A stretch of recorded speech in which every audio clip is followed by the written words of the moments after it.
বিশাল সৌভাগ্য এবং ভগবানের আশীর্বাদে আমি সেই সূত্র ধরে ডেকে নেব মাস্টারমশাইয়ের সেই দুষ্টু ছাত্র ধীরাজ মণ্ডলকে, যিনি সাতগাছি রামকৃষ্ণ মিশনে একসময় 1997 সালে ব্যাচের মাধ্যমিক উত্তীর্ণ হয়েছিল। ধীরাজ, আমরা অনুরোধ করব তুমি এসে স্বামী মহারাজকে সম্বর্ধনা জ্ঞাপন করো।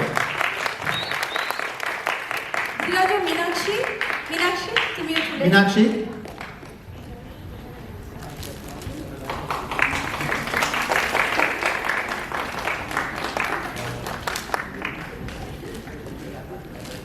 আমি স্বামীজিকে অনুরোধ করব, মহারাজকে অনুরোধ করব যে যদি আমাদের জন্য দু এক কথা উনি বলেন। আমাদের খুবই সৌভাগ্য যে উনি আমাদের ভেতরে আজকে উপস্থিত রয়েছেন।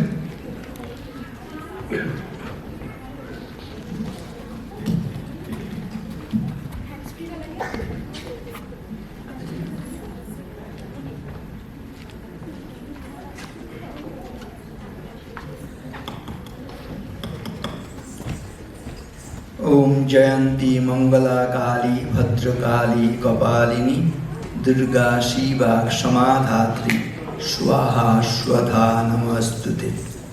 प्रणतानां प्रसीदत्वं देवी विश्वार्तिहारिणी त्रैलोक्यवासिनामीड्ये लोकानां वरदा भव। हर पापं हर क्लेशं हर शोकं हर दुःखं हर रोगम हर क्षोभम हर मारी हर प्रिय। श्री श्री दुर्गा पूजार प्राककाले महालयार এই পুণ্য দিনে আমি জগন্মাতার চরণে প্রথমে ফুলন্টিত প্রণাম নিবেদন করি। ভগবান শ্রী রামকৃষ্ণদেব, যুগ জননী সারদা দেবী এবং যুগাচার্য স্বামী বিবেকানন্দের চরণে ভূমিষ্ঠ প্রণাম নিবেদন করি। এই সুদূর সুইডেনে এসে এ ধরনের একটা অনুষ্ঠান দেখতে পাবো আমার কল্পনার মধ্যেও ছিল না। এসে এখানে সেই মহামন্ত্রটির কথা আমার মনে পড়ছিল, ভূমের গড়িয়সী মাতা স্বর্গাদ উচ্চতর পিতা জননী জন্মভূমিশ্চ স্বর্গাদপি গড়িয়সী। এখানে ভারতবর্ষ থেকে, বিশেষ করে বঙ্গদেশ থেকে, আমাদের পশ্চিমবঙ্গ থেকে বহু প্রবাসী এখানে এসে শেকড়ের সঙ্গে একটা টান অনুভব করে সংস্কৃতি চর্চা করছেন দেখে অভিভূত হয়েছি। এগিয়ে বাংলাকে আমি অনেক অনেক শুভেচ্ছা জানাচ্ছি, অভিনন্দন জানাচ্ছি। এ ধরনের অনুষ্ঠান এখানে করে বিশেষ করে পরবর্তী প্রজন্মকে তারা নতুনভাবে গড়ে তোলার একটা প্রচেষ্টা নিয়েছেন, নিজেরা সেই সংস্কৃতিকে ধরে রাখার চেষ্টা করছেন। একটি সুন্দর কথায় বলা হয়, সাহিত্য সঙ্গীত কলাবিহীন সাক্ষাৎ পশু পুচ্ছ বিষাণহীন তৃণন্ন খাদন্নপি জীবমান তদ্ভাগধেয়ম পরমম পশূনাম।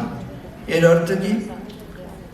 সাহিত্য সঙ্গীত কলাবিহীন, বাংলার মতনই একেবারে, যে ব্যক্তি বা যে মানুষেরা সাহিত্যের সঙ্গে সংযোগ রাখেন না, সঙ্গীতের সঙ্গে সংযোগ রাখেন না, চারুকলা কারুকলা ইত্যাদির সঙ্গে যোগ রাখেন না, তারা বলছে সাক্ষাৎ পশুর তুল্য। তা পশুদের আমরা কি দিয়ে বুঝতে পারি? যার শিং আছে এবং ল্যাজ আছে দেখে বুঝতে পারি। বলছি কই মানুষের তো শিং ল্যাজ নেই, তাহলে আপনারা পশুর সঙ্গে কেন তুলনা করছেন? বলছে সেও ঈশ্বরের অনেক আশীর্বাদ আছে, সেজন্য ল্যাজ এবং শিং ছাড়াও সে পশুর মতন ঘাস না খেয়েও বেঁচে আছে। এভাবে সাহিত্য সঙ্গীত কলার চর্চা যে কত জরুরি মনুষ্যত্বের জাগরণের জন্য, সেটিকে বোঝানো হচ্ছে। আরো একবার বলছি, বলে যে সাহিত্য সঙ্গীত